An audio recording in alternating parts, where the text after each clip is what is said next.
Salut tout le monde, très urgent et très bonne nouvelle mes frères et sœurs. Dieu vient de faire palabre de l'AES. Ah Dieu merci. Aujourd'hui, je vous informe que ça chauffe entre le président Emmanuel Macron et Donald Trump, le nouveau président des États-Unis. Voilà ce que Macron a dit. Macron a eu un appel téléphonique avec Donald Trump. Donald Trump a menacé de taxer toutes les marchandises venant de la France. Parce que la France voulait mélanger quelque chose. Après, je vais vous montrer l'appel téléphonique entre Emmanuel Macron et Donald Trump. Voilà ce que Emmanuel Macron a dit.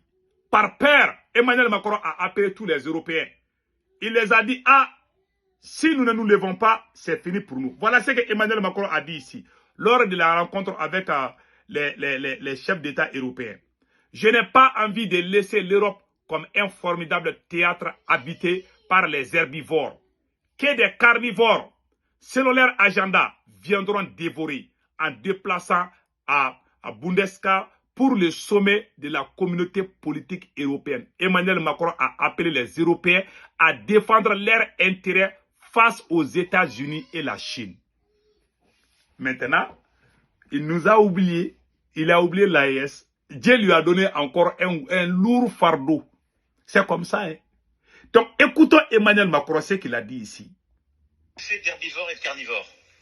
Si on décide de rester des herbivores, les carnivores gagneront. Je pense qu'au moins, ce serait pas mal de choisir d'être des omnivores. Je veux pas être agressif, je veux juste qu'on sache se défendre. Nous ne nous assumons pas jusqu'alors comme une puissance pleinement indépendante.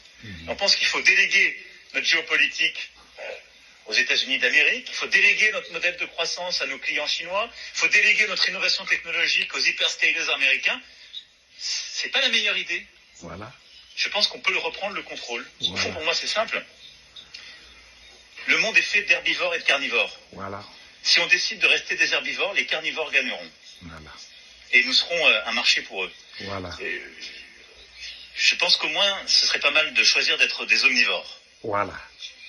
Je veux pas être agressif, je veux juste qu'on sache se défendre sur chacun de ces sujets. Voilà. Mais je n'ai pas envie de laisser l'Europe comme un formidable théâtre habité par des herbivores que des carnivores, selon leur agenda, viendront dévorer.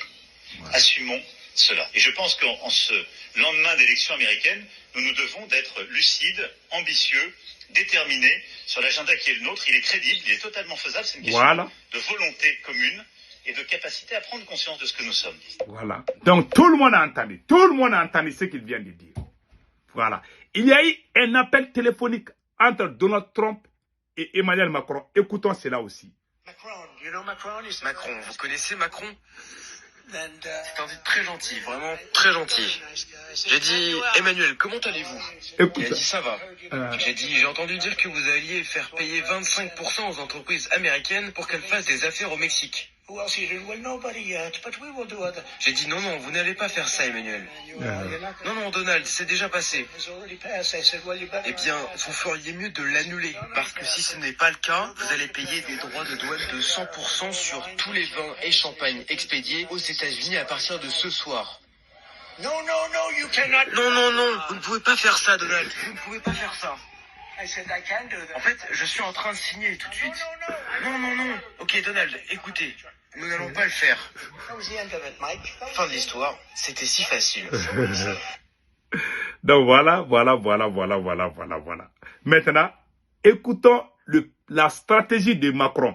Notre intérêt, c'est que la Russie ne gagne pas cette guerre en Ukraine, déclare Emmanuel Macron au sommet de la communauté politique européenne à Hongrie.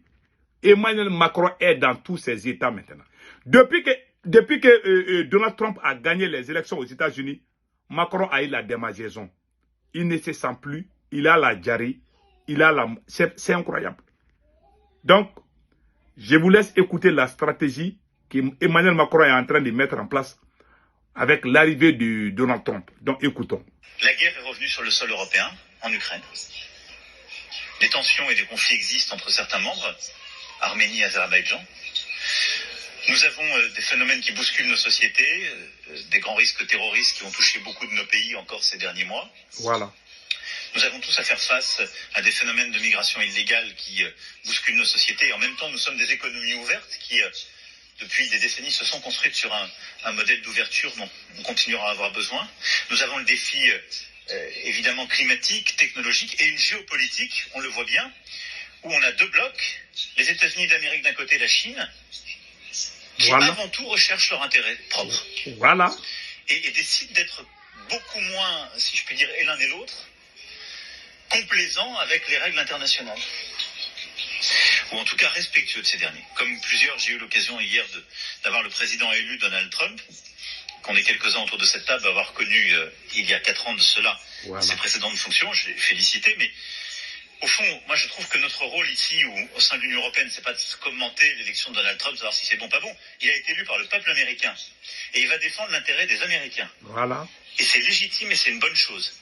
La question, c'est est-ce que nous, on est prêt à défendre l'intérêt des Européens? Voilà. C'est la seule question qui nous est posée. Comme nous, les Africains, on est prêt à défendre l'intérêt des Africains. Voilà. Vous avez vu, vous voyez. Donc, c'est aujourd'hui que vous sentez que c'est mauvais. S'il y a quelqu'un qui menace ton intérêt. Vous êtes allé brûler nos villages là-bas. Là. Vous êtes complice avec des terroristes chez nous en Afrique. Maintenant, vous voyez maintenant, Dieu ne dort pas où. Son sommeil là est coupé. Depuis que Donald Trump a été élu là, Macron n'arrive plus à dormir.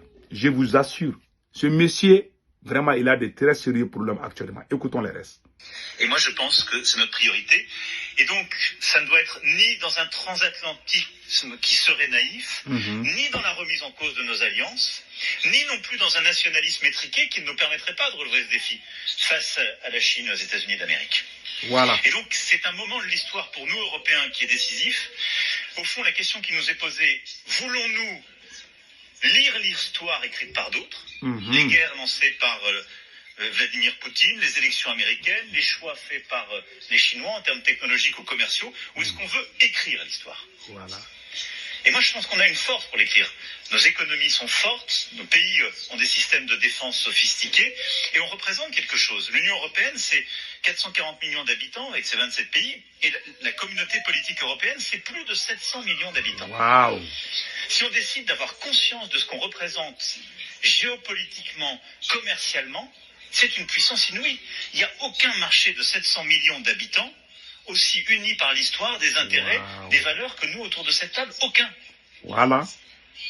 Si on se réveille et qu'on décide au fond de ne pas disparaître géopolitiquement et de ne pas être le marché d'ajustement des autres puissances économiquement et commercialement.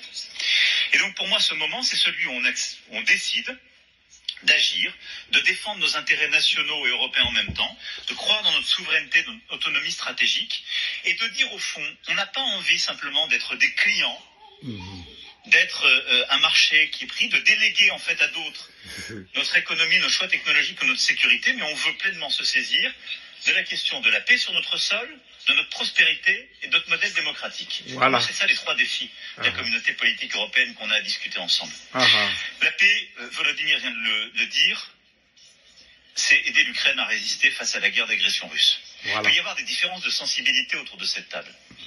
Mais moi j'ai une conviction profonde, notre intérêt est le même. Notre intérêt, c'est que la Russie ne gagne pas cette guerre. Voilà. Notre intérêt est que la Russie ne gagne pas cette guerre. Parce que Trump veut mettre fin à cette guerre, mais Emmanuel Macron ne veut pas que la guerre finisse. Pour lui, si on laisse comme ça, c'est une victoire de la Russie contre l'Occident. Donc lui, il a le même agenda que Joe Biden. Mais Trump va mettre fin à cette guerre. Donc lui, il est en train de créer un nouveau front contre la Russie. Ce gars-là, il a des problèmes. Écoutons les restes. Et quel que soit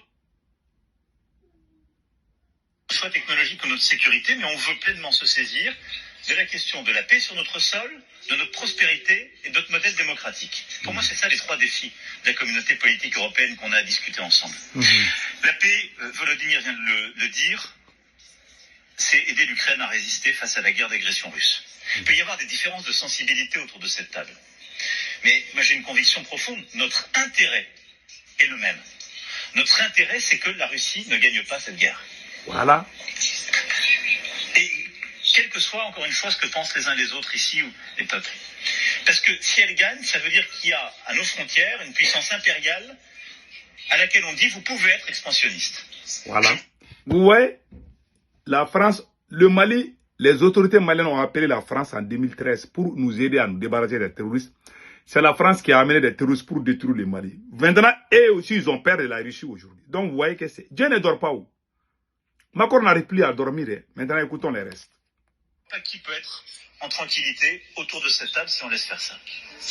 De la même manière, je pense qu'il est très important de tout faire pour bâtir un accord entre l'Arménie et l'Azerbaïdjan. Et j'espère que le traité de paix pourra être signé.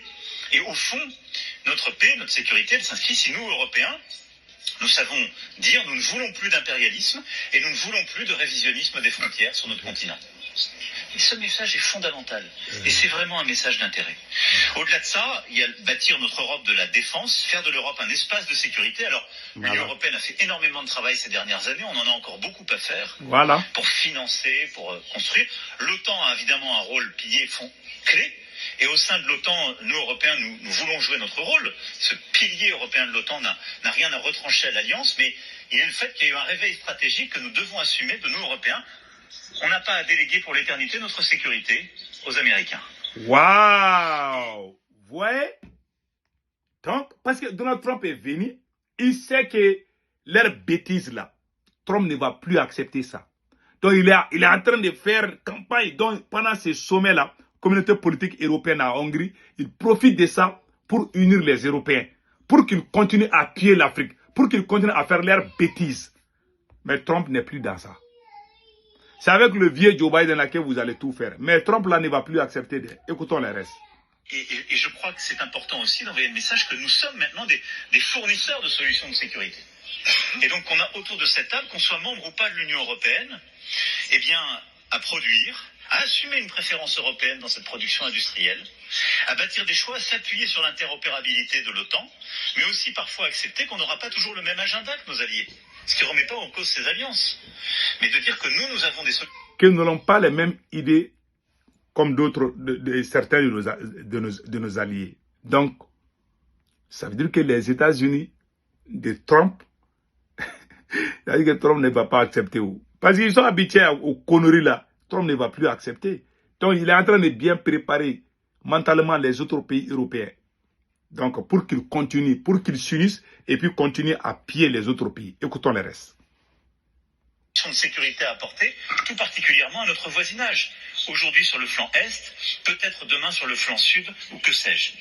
Et à cet égard, je pense qu'il faut développer au sein de la communauté politique européenne une culture commune. Il y a quelques années, on avait bâti l'initiative européenne d'intervention. Il y a une douzaine d'États qui sont autour de la table qui y participent. Voilà. Elle est complètement intergouvernementale. Et moi, je voudrais inviter tous les collègues qui sont prêts à s'y joindre et qui ne sont pas membres de l'UE à s'y joindre. Élargissons à l'échelle de la communauté politique européenne l'initiative européenne d'intervention pour bâtir des solutions d'intervention communes sur des théâtres d'opération. C'est ce qui nous a permis de faire Agénor, ce qui nous avait permis d'intervenir au Sahel, et essayons d'avancer. Je crois aussi que ici... C'est ce qui nous a permis d'arriver au Sahel. Vous savez, ils sont allés au Mali faire... Parce qu'ils sont ensemble. C'est-à-dire, si jamais on dit que chacun pour soi, Dieu pour tout là, c'est fini pour la France. La France ne peut pas aller seule, soit avec les Africains, soit avec les autres pays. Les États-Unis, avec Trump là, la récréation est terminée avec Donald Trump. Écoutons les restes. Nous avons la possibilité de bâtir des solutions très concrètes pour lutter contre les filières clandestines d'immigration. On a construit des solutions très robustes en européen, pacte asile-immigration. Il y a des solutions très robustes qui sont construites avec des pays de transit ou d'origine pour prévenir les mouvements ou aider au retour. Mais la coopération au sein de la communauté politique européenne sur les questions migratoires est un surcroît d'efficacité parce que nous couvrons tous les chemins de la migration. Vraiment, aujourd'hui, je suis très content. Je vous ai dit, avec l'arrivée de Donald Trump, les choses vont basculer, les choses vont changer à notre faveur. Trump veut l'argent. Trump ne veut pas la guerre. Les petits jeux là, aller envahir les pays des gens là pour aider. Non, non, non. Trump n'est plus dans ce jeu. Trump cherche l'argent. Il veut l'argent, c'est tout. Macron va souffrir. Il aura un problème. Il va avoir crise cardiaque bientôt. Parce que la victoire de Donald Trump, ils ont menti dans les médias français partout que Trump ne va pas gagner. il a gagné. Ils ont eu honte. Quelle honte. Ils ont parlé jusqu'à ce qu'eux-mêmes ils sont noyés. Dieu ne dort pas. C'est Dieu qui a envoyé Donald Trump pour vous chauffer les tympans, pour vous empêcher de dormir. Que Dieu bénisse l'Amérique. God bless America. God bless America. Vraiment, c'est comme ça. Hein? Donc mes frères et sœurs, passez un excellent week-end. Ciao, ciao.